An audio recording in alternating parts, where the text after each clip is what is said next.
ஒரே படத்துல 4 கதைகள். ஆனா அந்த 4 கதைகளுமே நம்ம ரிலேஷன்ஷிப்ல இருக்கிற ஒரு அன்கம்ஃபர்டபுள் சைட தான் வந்து காட்டுது. இந்த 4 படங்களும் அதாவது ஒரே படம் தான். அதுக்குள்ள 4 குறும்படங்கள். அந்த 4 படங்களுமே வெவ்வேறு டைரக்டர் வந்து எடுத்திருக்காங்க. இப்படி ஒரு படம். இதுவும் தமிழ் டப்பிங்ல இருக்கக்கூடிய ஒரு படம். ஆனா கொஞ்சம் 18+ கண்டென்ட்லாம் அதிகமா இருக்கக்கூடிய ஒரு படம். ஆனா தரமான படம். பார்த்து முடிச்சோடனே உங்களுக்கு மனநிலையே மாறும். அந்த மாதிரியான ஒரு படத்தை தான் வந்து நான் இந்த வாரம் கொண்டு வந்திருக்கேன். எல்லாருக்கும் வணக்கம். நான் உங்கள் சக்தி. இந்த வாரம் தமிழ் ட்ரீட்ல நம்ம ஒரு தரமான படத்தை வந்து பார்க்க போறோம். இப்போ அந்த படத்தினுடைய கதை என்ன அப்படின்றத வந்து பார்த்துடலாம். இந்த படத்துல 4 தனித்தனி கதைகள். ஒவ்வொரு கதையிலும் கேரக்டர்கள் ஒரு ரிலேஷன்ஷிப்ல வந்து சிக்கி இருக்கிறாங்க. முதல் கதை வெளிப்படையா பார்த்தா இது ஒரு மேரிடு கப்ல சுத்தி நடக்கிற ரிலேஷன்ஷிப் டிராமா மாதிரி இருக்கும். ஆனா இந்த ரிலேஷன்ஷிப்புக்குள்ள இருக்கிற ஜெலிசி மற்றும் அந்த மேனிபுலேஷன் தான் கதையை ரொம்ப இன்ட்ரெஸ்டிங்கா வந்து கொண்டு போகும். அடுத்ததா 2வது கதை. இங்க பெரிய பெரிய காதல் விஷயங்களை விட ஒரு சாதாரணமான ஃபேமிலி எப்படி ஒரு அன்எக்ஸ்பெக்டான சுச்சுவேஷன்ல சிக்குது, இதுல இருந்து வெளியே வர என்னெல்லாம் வந்து செய்ய வேண்டியிருக்கு அப்படின்றத அந்த செகண்ட் கதை. அடுத்த சொல்ல போற அந்த 3வது கதை எனக்கு ரொம்பவுமே வந்து பிடிச்ச கதைங்க. இது 2 பெண்களுக்கு நடுவுல உருவாகிற ஒரு கனெக்ஷனை வச்சு கேஸ்ட், கிளாஸ், ஐடென்டிட்டி எல்லாத்தையும் ரொம்ப ஸ்டேபிளா வந்து பேசும். இந்த 3-4 ஸ்டோரியில எனக்கு ரொம்ப பிடிச்ச ஸ்டோரியும் இதுதான். 4வது கதை பேச முடியாத ஒரு பெண்ணுக்கும் அவளோட வாழ்க்கையில் இருக்கிற ஒரு ரிலேஷன்ஷிப்புக்கும் நடக்கிற எமோஷனல் ஸ்டோரியை இந்த டைலாக்கை விட எக்ஸ்பிரஷன்லேயே வந்து நிறைய விஷயங்களை வந்து பேசியிருப்பாங்க. இதுதான் வந்து இந்த 4 கதை. அப்படி என்னடா படம் பேர், ஃபர்ஸ்ட் படம் பேரை சொல்லித்தரோடா அப்படின்னு சொல்றீங்களா?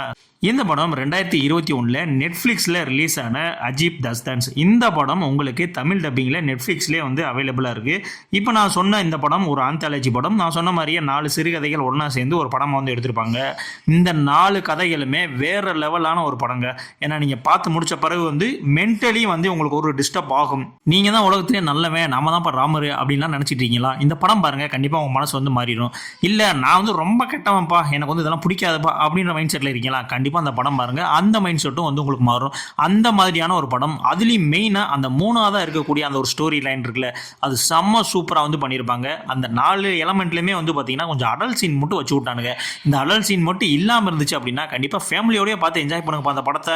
இதெல்லாம் எல்லாரும் பார்க்க வேண்டிய ஒரு படம்ப்பா. இப்படி ஒரு விஷயத்தை எடுத்து இந்த அளவுக்கு கொடுத்துருக்காங்கப்பா அப்படின்னு நானே வந்து சொல்லியிருப்பேன்.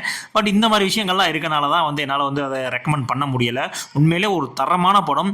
ஹிந்தி ஃபீல்டில் இப்படி ஒரு படங்கள் வந்து எடுத்திருக்காங்க அப்படின்னு நிறைய பேருக்கு தெரியாது. ஏன்னா இது வந்து டைரக்டாவே ஓடிடியில் ரிலீஸ் பண்ணதுனால இது அந்த அளவுக்கு வந்து தெரியாம போச்சு. இந்த படம் இப்போ உங்களுக்கு நெட்ஃப்ளிக்ஸில் தமிழ் டப்பிங்கில் அவைலபிளாக இருக்கு. கண்டிப்பான முறையில் போய் இந்த படத்தை பார்த்து என்ஜாய் பண்ணுங்க. கண்டிப்பாக பார்த்து முடிச்சதுக்கப்புறம் உங்களுடைய மனநிலைமை கண்டிப்பான முறையில் மாறியே ஆகும். அந்த மாதிரியான ஒரு படம் தான் இது.